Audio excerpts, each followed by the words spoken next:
नमस्कार, आप देख रहे हैं देश की बात और मैं हूं नगमा। सबसे पहले बात रेल हादसे की। रेल हादसे को लेकर अब ये भी सामने आया है कि किस वजह से ये हादसा हुआ। प्रधानमंत्री ने वहां पर निर्देश दिए हैं कि तेजी से कार्रवाई हो, लेकिन ममता बनर्जी की एक प्रेस कॉन्फ्रेंस हुई है जिसमें ओडिशा में हुए रेल हादसे को लेकर वो सरकार पर सवाल उठा रही हैं। उन्होंने कहा कि कल मेरे साथ रेल मंत्री और धर्मेंद्र प्रधान दोनों खड़े थे, लेकिन मैंने कुछ नहीं कहा। मैं बहुत कुछ कह सकती थी क्योंकि मैं खुद रेल मंत्री रही हूं। कोरोमंडल एक्सप्रेस और बेंगलुरु हावड़ा एक्सप्रेस में एंटी कोलिजन डिवाइस क्यों नहीं था? ये सवाल ममता बनर्जी ने अपनी प्रेस कॉन्फ्रेंस में उठाई है कि इन दोनों गाड़ियों में, इन दोनों ट्रेनों में एंटी कोलिजन डिवाइस क्यों नहीं लगा हुआ था? रेलवे को सिर्फ बेचने के लिए छोड़ दिया है? पश्चिम बंगाल की मुख्यमंत्री ममता बनर्जी ने ये सवाल उठाए हैं। तो ओडिशा के बालासोर में जो ये भीषण रेल हादसा हुआ है, इसमें अब तक आधिकारिक तौर पर 275 लोगों की मौत की खबर है और 1000 से ज़्यादा लोग घायल हुए हैं। ओडिशा के चीफ सेक्रेटरी प्रदीप जेना के मुताबिक 1175 घायलों में से 793 लोगों को इलाज के बाद छुट्टी दे दी गई है। हालांकि कई घायलों की हालत गंभीर भी है। इस हादसे को लेकर आज रेलवे बोर्ड ने प्रेस कॉन्फ्रेंस की है। रेलवे बोर्ड के मुताबिक शुरुआती जांच में सिग्नल में परेशानी का शक जताया गया है।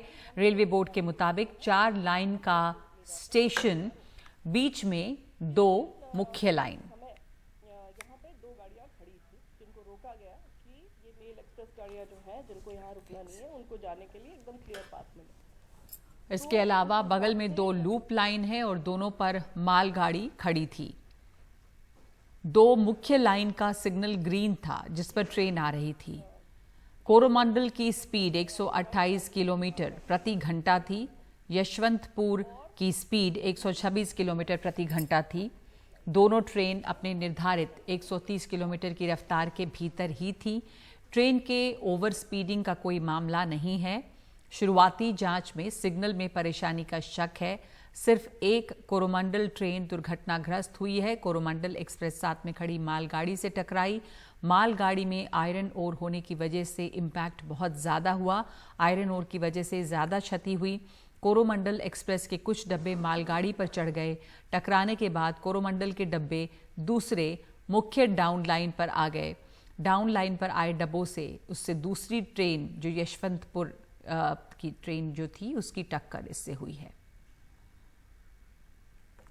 दुर्घटना सिर्फ कोरोमंडल एक्सप्रेस की हुई है। ये भी एक चीज है जो कि सबको समझने की आवश्यकता है कि यहाँ पे 3 इंजन भिड़ गए और बहुत सी मल्टीपल ट्रेन जो है वो आपस में टकरा गई, कैसे सब एक ही रास्ते में थी। ये इस तरह की गलत इंफॉर्मेशन या गलत समझ फ्लोट अराउंड कर रही है। चेन्नई की तरफ से आ रही थी यशवंतपुर एक्सप्रेस, जो कि एक्चुअली बैंगलोर से आ रही थी, डायरेक्शन सेम है। बैंगलोर से आ रही थी, हावड़ा जा रही थी। ये गाड़ी कुछ सेकंड पहले आ रही थी कोरोमंडल से। ये जा रही थी बैंगलोर से हावड़ा की तरफ और उल्टे डायरेक्शन में हावड़ा से चली हुई, मतलब शालीमार से चली थी। एक्चुअली कलकत्ता का एक स्टेशन है शालीमार, वहां से चली थी। शालीमार से चली हुई ये गाड़ी कोरोमंडल ये चेन्नई जाने के लिए आ रही थी। इसके लिए भी मेन लाइन सेट थी, दूसरे डायरेक्शन की थी, जिसको हम लोग अप मेन लाइन कहते हैं। उस लाइन का डायरेक्शन सेट था, रूट सेट था, हर तरह से सिग्नल सेट थे और सिग्नल ग्रीन थे। ओवर स्पीडिंग की कोई बात नहीं थी। सिग्नल एकदम जो उसको दिख रहा था ग्रीन था और उसको सीधा जाना था।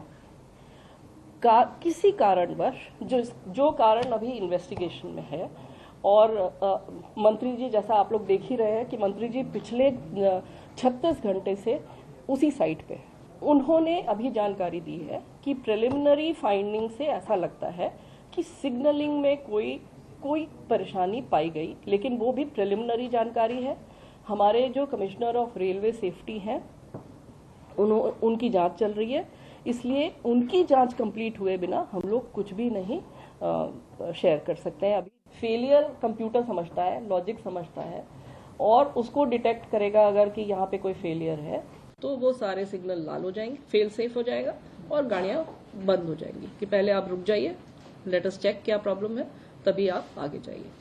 But however, as it is being suspected, there was some kind of a problem in the system. Whether it was a physical error या किसी ने उसमें कुछ मतलब कोई शॉर्ट सर्किट हो गया या कहीं ज्यादातर ऐसी चीजें होती नहीं है, नॉर्मली इस तरह का नहीं होता है, बट एक मशीन है ये, चाहे वो इलेक्ट्रॉनिक मशीन हो चाहे मैकेनिकल मशीन हो, कोई भी मशीन फेलियर प्रोन होती है। एक मतलब 99.9% कोई फेलियर नहीं होगा, पर एक 0.1% चांस मशीन में फेलियर का होता है।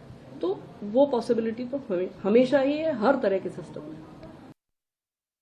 तो जब पॉइंट सीधा ले जा रहा है और आगे का ऑक्युपाइड नहीं है तब वो सिग्नल ग्रीन होता है, और जब पॉइंट लूप में ले जा रहा होता है उसे और लूप लाइन क्लियर है तब वो सिग्नल येलो होता है और उसका रूट दिखाते हैं कि ये दूसरे रूट पे ले जा रहा है। तो ये इंटरलॉकिंग बेसिकली काम करती है। तो ये आप लोगों को इंटरलॉकिंग का बताया मैंने। बेसिकली एक सेफ वे में ट्रेन को स्टेशन से हम लोग ले जाएं, उसके लिए ये पॉइंट और डिटेक्शन यूनिट को सिग्नल से हम इस तरीके से इंटरलॉक करते हैं कि वो मूवमेंट उसको क्लियर रहे, कोई आगे ना हो, और उसको किस तरफ जाना है, सीधा जाना है या लूप में जाना है, ये पता चल जाए। It is called as fail safe system, मतलब it will fail on a safer side.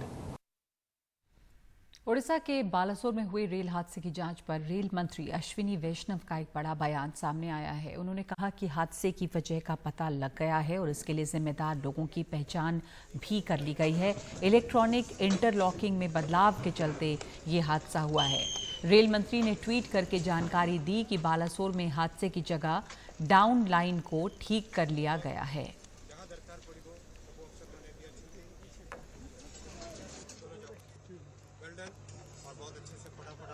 जो इंडिपेंडेंट बॉडी है कमिश्नर रेल सेफ्टी, उन्होंने इन्वेस्टिगेशन किया है।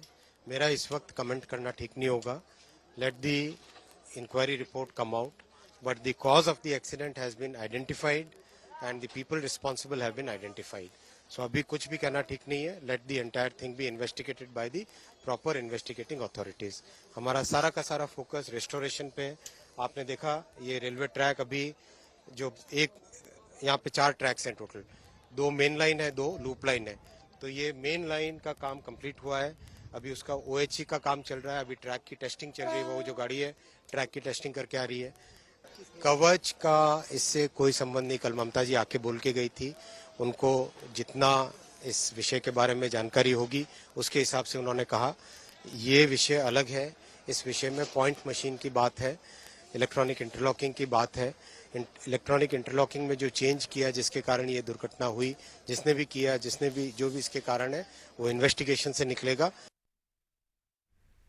ओडिशा के बालासोर में जो ये भीषण रेल हादसा हुआ है, इसमें अब बालासोर में ट्रैक रिपेयर करने का काम जोरों पर है और इसमें बताया गया है कि डाउन लाइन शुरू हो चुकी है। घटनास्थल से हमारे सहयोगी मनीष कुमार की ये ग्राउंड रिपोर्ट। यहाँ दुर्घटना स्थल पर ट्रैक को क्लियर करने का काम अभी भी जारी है, क्योंकि काफी ज्यादा मलबा जमा था। इसलिए रेलवे के अधिकारियों का कहना है कि थोड़ा समय लग रहा है, क्योंकि अभी तक उन्होंने जो भी डेडलाइन दिया था उस पर यह काम पूरा नहीं हो पाया है। और अब काम जो है आज सुबह से, या आप कह सकते हैं कि कल शाम से काफी तेज रफ्तार से चल रही है। और ओवरहेड जो वायर हैं उनको भी ठीक किया गया है, लेकिन इसे अभी पूरी तरीके से पहले की तरह करने में थोड़ा और समय लगेगा। रेल मंत्री ने कहा है कि बुधवार की सुबह तक जो है तीनों ट्रैक पर जो है ट्रेनों का आवागमन है, परिचालन जो है वो सामान्य हो पाएगा। लेकिन तब तक अगले 2 दिनों तक हम सोमवार और मंगलवार को यहाँ पर काम की स्थिति कमोबेश यही रहेगी। कल से ये उम्मीद की जा रही है कि कम से कम एक ट्रैक पर जो ट्रेनों का आवागमन है वो सामान्य हो जाए, जिससे कि जो इतनी बड़ी संख्या में हावड़ा भुवनेश्वर लाइन पर ट्रेनों को स्थगित किया गया है, वो कम से कम उनकी संख्या कम की जाए। हालांकि बुधवार के पहले लग नहीं रहा है कि इस पूरे ट्रैक पर ट्रेनों का आवागमन सामान्य हो पाएगा। जहां तक घटना के कारणों का सवाल भी है, रेलवे के वरिष्ठ अधिकारियों ने भी दबी जुबान में स्वीकार किया है कि ये जो इतनी बड़ी दुर्घटना हुई उसमें कहीं ना कहीं सिग्नलिंग का एक फॉल्ट है, जिससे कि लगता है कि हाँ कोई ना कोई एक न केवल सिग्नल बल्कि एक मानवीय भूल भी हुई, जिसके कारण इतना बड़ा दुर्घटना हुआ है। अभी तक मृतकों की संख्या जो है वो 270 से अधिक बताई जा रही है और कहा जा रहा है कि अब जो उड़ीसा सरकार है या रेलवे, दोनों के लिए सबसे बड़ी चुनौती यह है कि जो शव पड़े हैं उनका आइडेंटिफिकेशन जल्द से जल्द परिवार वाले कर लें। बहुतों के परिवार वाले अभी तक नहीं पहुंच पाए हैं और शवों को सुरक्षित रखने के लिए यहाँ पर जो मेकशिफ्ट मॉर्चरी था वहां से भुवनेश्वर के अलग अलग अस्पतालों के मॉर्चरी में उसे रखा गया है। और कई सारे परिवार वाले ऐसे हैं जो अब यहाँ से यहाँ आते हैं, यहाँ के अस्पतालों में खोजते हैं और उसके बाद जो है उन्हें फोटो दिखाया जाता है तो वो भुवनेश्वर जा रहे हैं। अलग अलग राज्य सरकारें भी विशेष टीम भेज रही है। निश्चित रूप से यह पूरी दुर्घटना काफी दर्दनाक रही और अब रेलवे का दावा है कि जांच के बाद किसी भी दोषी को बख्शा नहीं जाएगा, लेकिन साथ ही साथ इतनी बड़ी मानवीय जो भूल रही उसके कारण इतने ज्यादा जो है करीब 270 से अधिक जो परिवार वाले हैं, 1000 की संख्या में जो घायल हैं, उनको इसका पूरा खामियाजा उठाना पड़ा। कैमरामैन हबीब के साथ मनीष कुमार, एनडीटीवी इंडिया के लिए।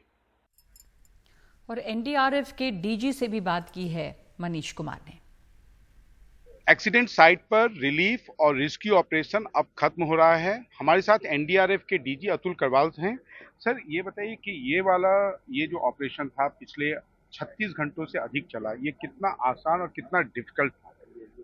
काफ़ी डिफिकल्ट ऑपरेशन था। इतना बड़ा हादसा एनडीआरएफ के रेस्क्यूज ने भी शायद पहली बार देखा और उसको हैंडल किया।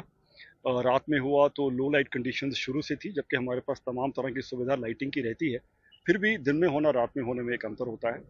जितना मोमेंटम ट्रेन्स का था, जिस स्पीड से वो टकराई हैं, उससे जो एक मैंगलिंग है और क्रशिंग है मेटल का, वो पहले से मतलब काफ़ी ज़्यादा बड़ा सीवियर था। तो उसको काट के अंदर घुसने में, लाइव विक्टिम को नुकसान ना हो ऐसा ध्यान रख के अंदर घुसने में काफ़ी चैलेंजेस आए। तो एनडीआरएफ के रेस्क्यूज जो हैं वो लंबे समय तक काम भी किए, जिनमें उनकी फिटनेस और ट्रेनिंग काम में आती है। फिर भी ये बहुत चैलेंजिंग हमारे लिए रहा, लेकिन मुझे एक संतुष्टि है कि जितनी भी फोर्सेज यहाँ पे आई, ऑर्डरएफ बहुत काबिल है, आर्म फोर्सेज हैं, पुलिस है, सब कैजुअलिटी लेकिन ज़्यादा रहा है। कैजुअलिटी 275 के आसपास का भी बताया जा रहा है। कैजुअलिटी बहुत ज़्यादा हुआ है, बड़ा ट्रेजिक लॉस है। उनको बचाया नहीं जा सका। मुझे लगता है कि जो यहाँ से इंजर्ड होने के बाद अस्पताल में गुजरे हैं वो संख्या बहुत कम है। तो जो डेथ्स हुई हैं वो इमीडिएटली पॉइंट ऑफ इम्पैक्ट पे हो गई थी। और जो घायल थे उनको जब निकाला गया तो आपको लगता है कि इससे भी क्विकर फास्टर हो सकता था या इट वाज द फास्टेस्ट? मैं हमेशा सोचता हूँ कि there is always room for improvement. तो आज भी मेरी यहाँ मुलाकात लड़कों से हुई तो हम ये कोशिश कर रहे हैं जानने कि हम पहले से और सक्षम कैसे हो सकते हैं। इस केस में घटना होने के 1.25 घंटे के अंदर मेरी पहली टीम बालासोर से यहाँ पहुँच गई थी 8:30 बजे। तो ये रिस्पांस बहुत क्विक था, ऑर्डर बहुत तैयार है, तो रिस्पांस बहुत अच्छा था, ये मैं कह सकता हूँ। हाँ, इम्प्रूवमेंट के चांसेस हमेशा रहते हैं, उस पर हम हमेशा काम करते हैं कि मेरी ट्रेनिंग, मेरी इक्विपमेंट में क्या और ऐसा मैं ला सकता हूँ कि मैं और सक्षम हो जाऊँ ग्राउंड पे। अब तो एनडीआरएफ का काम यहाँ ओवर है? जी, अब पूरा हो गया है। जरूरत पड़ेगी एक बार लास्ट सर्च हम कर लेंगे, चेक कर लेंगे, लेकिन वो भी काम ऑलमोस्ट पूरा है। What is the biggest takeaway from this whole this accident side? Biggest takeaway is for several departments. Prevention is the best thing that can be looked at. I'm sure Railway is doing wonderful work in that. They will learn from this also and do a greater job better in future. हमारे लिए as a force हम देखते हैं कि हमारे procedures में क्या और रिफाइनमेंट ला सकते हैं। हमने कई इक्विपमेंट ऐसी देखी विदेश में, यहाँ भी और फोर्सेस के साथ में, जो इस स्थिति में हमारे से ज़्यादा कामयाब लगती थी। तो लड़कों ने पॉइंट आउट किया, तो वो हम इक्विपमेंट एनडीआरएफ में भी शामिल करेंगे। हमारे लड़के जहाँ पे आए तो उनके लिए और सुविधा, जैसे कि मोबाइल टॉयलेट्स हों, खाने का साधन हो, उसका पर्पज़ है कि वो थके नहीं। इस तरह की चीज़ें भी हम करेंगे। रोल ऑफ लोकल्स का बहुत अच्छा रोल रहा। मैंने आके जो जाना है कि शुरू में obviously first responder local community होती है, उन्होंने इतना ज़्यादा मदद किया है कि खाना पानी, हमारे लड़कों को पानी पिलाते रहते थे क्योंकि हम हाइड्रेशन ब्रेक नहीं ले पाते थे। अंदर घुसे हुए हैं, अवन जैसा है कोच के अंदर, पानी कहाँ से आएगा? वो लोकल्स आके हमको लड़कों को पानी पिला के गए, खाना खिलाया, अस्पतालों में जाके खाना खिलाया, ब्लड डोनेट किया है। तो local community are the real heroes in this. Thank you very much. Delhi में रेल भवन के वॉर रूम में लगातार उड़ीसा में हुए हादसे की मॉनिटरिंग की जा रही है। इस भीषण हादसे के बाद से ही ये वॉर रूम एक्टिवेटेड है। यहाँ पे काम हो रहा है। यहाँ किस तरह से एक संचालन का काम किया जा रहा है, बता रहे हैं हमारे संवाददाता परिमल कुमार।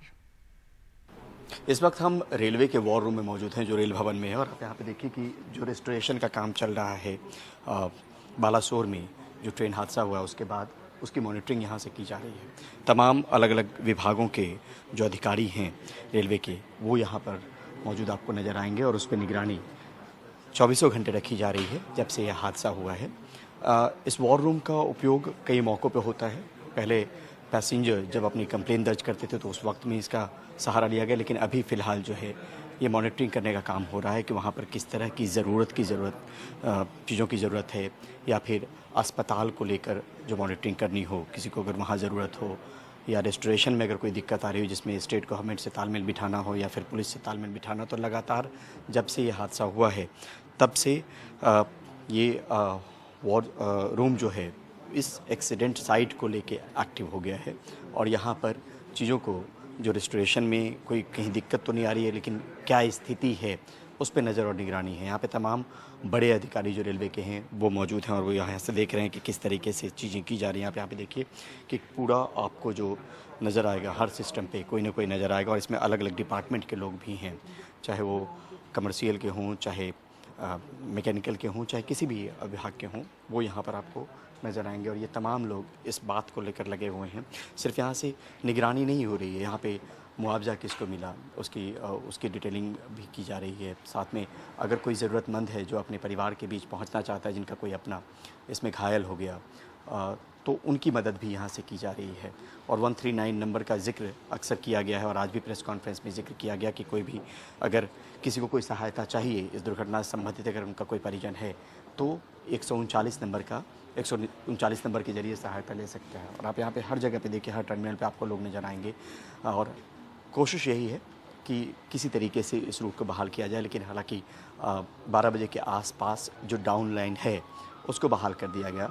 ये बहंगा बाज़ार का दृश्य है जो बालासोर में, जहाँ पे ट्रेन दुर्घटना हुई, और इसमें ये भी बताया गया था कि किस तरीके से पहले जो है कोरोमंडल ही डिरेल हुई, और उसके बाद उसका असर जो है जो विश्वेश्वरैया ट्रेन है उस पर भी पड़ा, उनके पिछले 2 बोगियों पर।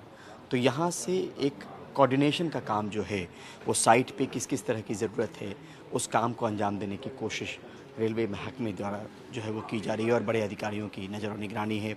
और कोशिश ये है कि जो भी ज़रूरतमंद है या जो भी ज़रूरी चीज़ें हैं इस स्पॉट के लिए, उसकी पूर्ति किसी तरीके से की जाए, वहाँ पे कोई बाधा ना बने।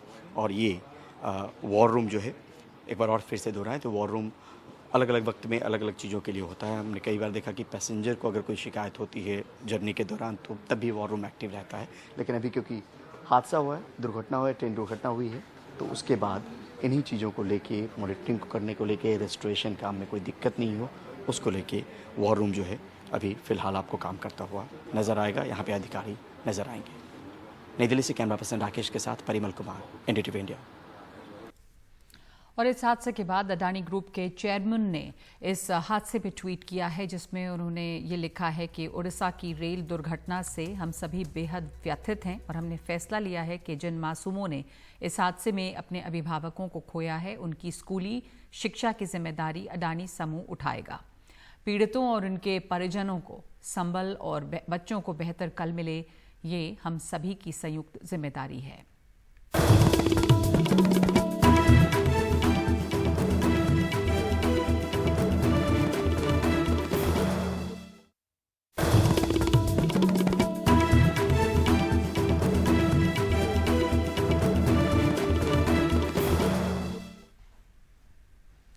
रेल सुरक्षा पर CAG की रिपोर्ट सामने आई है, जिसमें कि कई तरह की खामियों का पता चला है। क्या हैं ये खामियां, क्या गड़बड़ियां थीं, इस पर जानकारी दे रही हैं मेरी सहयोगी प्रियांशी शर्मा।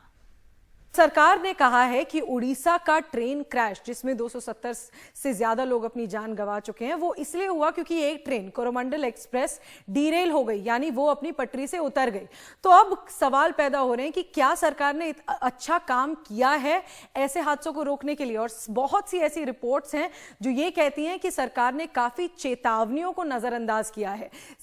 पिछले ही साल controller and auditor general of India या CAG का रिपोर्ट आया था जो पार्लियामेंट में भी टेबल हुआ था पिछले साल और उसमें काफी चेतावनियां जताई गई थी। सबसे पहले वो रिपोर्ट कहती है कि शॉर्टफॉल थी, यानी कमी थी 30 से 100% तक। जो ट्रैक रिकॉर्डिंग गाड़ियां होती हैं, ट्रैक रिकॉर्डिंग कार्स होती हैं, उनकी कमी थी 30 से 100% तक। ये गाड़ियां अहम होती हैं हमारे रेलवे ट्रैक्स का मॉनिटरिंग करने के लिए, उनका स्ट्रक्चरल कंडीशन देखने के लिए ये कार्स जरूरी होती हैं और उनकी कमी थी। दूसरा ये रिपोर्ट ये भी कहती है कि 2017 से 21 के बीच में जो भी ये हादसे हुए, जो भी ये डीरेलमेंट के एक्सीडेंट्स हुए, इनकी जो इंक्वायरी रिपोर्ट्स थी वो टाइम पर सबमिट ही नहीं हुई 60% से ज्यादा केसेस में। ये रिपोर्ट ये भी कहती है कि आधे केसेस में तो जो अथॉरिटीज जिन अथॉरिटीज को ये इंक्वायरी रिपोर्ट्स को इन्वेस्टिगेट करना था उन्होंने समय पर ये रिपोर्ट्स एक्सेप्ट ही नहीं की। तो ये बहुत ही चौंका देने वाले 2 आंकड़े हैं इस रिपोर्ट में। अब ये रिपोर्ट ये भी कहती है कि एक अहम कारण है डीरेलमेंट का सिग्नलिंग, और ओडिशा एक्सीडेंट में भी सिग्नलिंग को ही एक कारण बताया जा रहा है। और ये रिपोर्ट कह रही है कि इस सिग्नलिंग को रोकने के लिए, ऐसे प्रॉब्लम्स को रोकने के लिए काफी काम नहीं किया गया और काफी चेतावनियों को नजरअंदाज किया गया। वो ये कहते हैं कि जो प्रायोरिटी वर्क्स हैं, जो रेल सुरक्षा के लिए अहम काम है, उनके लिए जो खर्चा है वो कम होता जा रहा है। जैसा कि आप देख रहे हैं 2017 से 18 में पूरे जो एक्सपेंडिचर था उसका 80% से ज्यादा खर्चा इन अहम जगहों पर हो रहा था, पर अब 2020 में ये कम हो गया, 70% के ऊपर आ गया। जबकि जो कम अहम काम है, जिनको हम नॉन प्रायोरिटी टास्क कहते हैं, उनका खर्चा बढ़ता जा रहा है। वो पहले 3% था, अब वो बढ़कर 6% पार कर चुका है।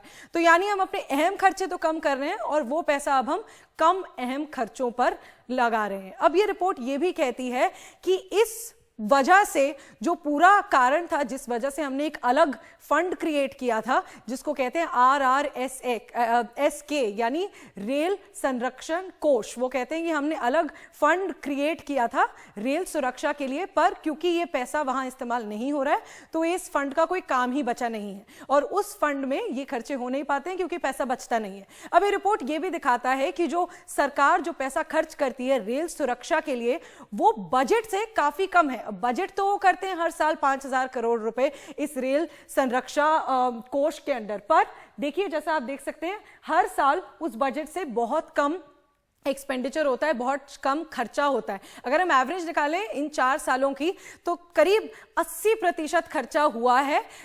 टोटल एक्सपेंडिचर जो बजट था उसका सिर्फ 80% सरकार ने रेल सुरक्षा पे खर्च किया है, जैसा कि आप यहां देख सकते हैं। अब ये रिपोर्ट ये भी कहती है कि जो ट्रैक रिन्यूअल है, जो ट्रैक्स को रिन्यू करने के लिए जो खर्चा किया जाता है वो 2018-19 में 9,600 करोड़ के ऊपर था और 2020 में वो 7,400 करोड़ पे आ गया। तो 23% का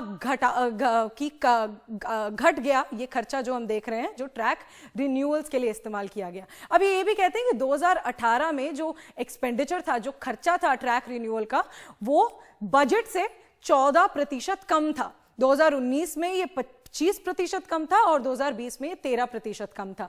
अब ये भी कहते हैं कि रेलवे जो है वो बिल्कुल कामयाब नहीं हुआ है ऐसे कदम उठाने में जो ट्रैक रिन्यूअल में साथ दें। वो ये कहते हैं कि ये चेतावनियां नजरअंदाज की गई हैं, जबकि 25% से ज्यादा ट्रेन डीरेलमेंट यानी ट्रेन के पटरी से उतर जाने के 25% से ज्यादा केसेस के पीछे का कारण होता है ट्रैक रिन्यूअल, कि ये ट्रैक्स ठीक से टाइम पर रिन्यू नहीं किए गए हैं। और हर 4 मेजर ट्रेन एक्सीडेंट में से 3 ट्रेन डीरेलमेंट का केस होता है। रेलवे ने, बालेश्वर के, सोरो के, भद्रक के साथियों ने, बंधुओं ने, जिला प्रशासन ने, सब ने मिलकर तुरंत रेस्क्यू का काम चालू किया था। रेस्क्यू के साथ साथ रेस्टोरेशन का काम रेस्क्यू कंप्लीट होते होते रेस्टोरेशन का काम भी साथ चलने लगा और अभी जिस तरह से तेजी से काम चल रहा है, 2 लाइन करीब जो मेन लाइन है उसमें पटरी का काम कंप्लीट हो गया है, ऊपर बिजली के तार का और बाकी सब चीज़ों का काम चल रहा है। साथ ही साथ आज बालेश्वर डिस्ट्रिक्ट हॉस्पिटल में हो, सोरो के मेडिकल में हो, भद्रक के मेडिकल में हो और कटक के मेडिकल में सब जगह पेशेंट्स के साथ भी जिस तरह से उनकी अच्छी चिकित्सा की सुविधा हो रही है वो भी देख के आए। और सब जगह प्रयास ये चल रहा है कि देश भर में जहाँ से भी पैसेंजर्स आए थे जो इस दुर्घटना में रहे अनफॉर्चुनेटली, उन सब के परिवारजनों के साथ संपर्क करने का भी रेलवे के जरिए से राज्य सरकारों के साथ मिलके पूरी तरह से उसका प्रयास भी चल रहा है। जिस सिचुएशन में ये दुर्घटना हुई है, और जो परिस्थितियां हैं उन सब को ध्यान में रखते हुए जो कुछ अब तक का एडमिनिस्ट्रेटिव इंफॉर्मेशन मिली है उस सब को ध्यान में रखते हुए आगे की इंक्वायरी के लिए, आगे के इन्वेस्टिगेशन के लिए इस केस को, इस पूरे मामले को सीबीआई के पास देने का रेलवे बोर्ड की तरफ से रिकमेंडेशन किया जा रहा है। सर, राहुल गांधी आपके विरोध में कुछ मांग की है?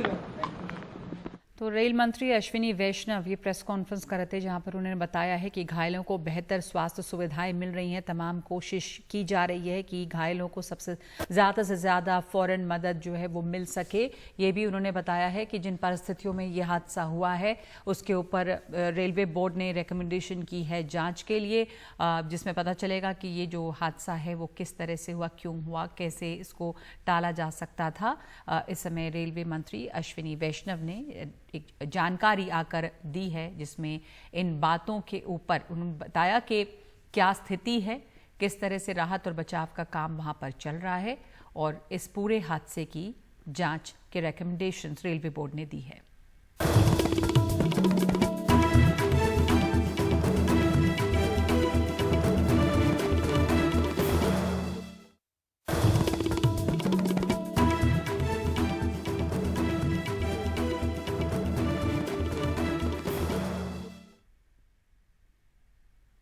दिल्ली के जहांगीरपुरी के इलाके में काफ़ी झुग्गियां हैं जिनमें आज एक भीषण आग लगी है और सूचना मिलते ही आग पर काबू पाने के लिए फायर ब्रिगेड की 11 गाड़ियां मौके पर पहुंची। आग तेज़ी से फैली और आसमान में काला धुआं छा गया।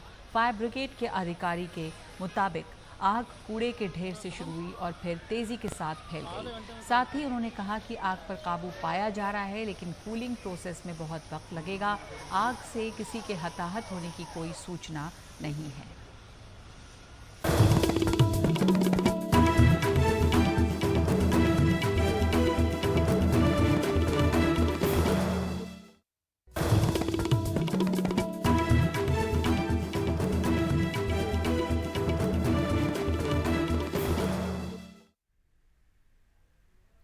ऑपरेशन ब्लू स्टार की बरसी की वजह से पूरे पंजाब में सुरक्षा कड़ी कर दी गई है। ये तस्वीरें जो हम आपको दिखाने वाले हैं वो अमृतसर की तस्वीरें हैं।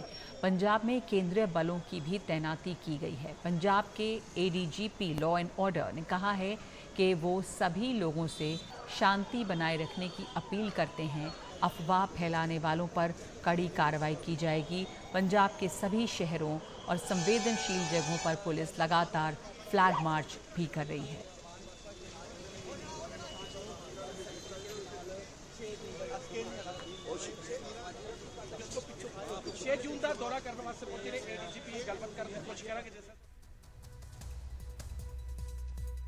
तो पंजाब के तमाम इलाकों में कड़ी सुरक्षा रखी गई है और बंदोबस्त किए गए हैं ताकि यहां पर किसी भी तरह की कोई अशांति न फैले। ऑपरेशन ब्लू स्टार की बरसी के मौके पर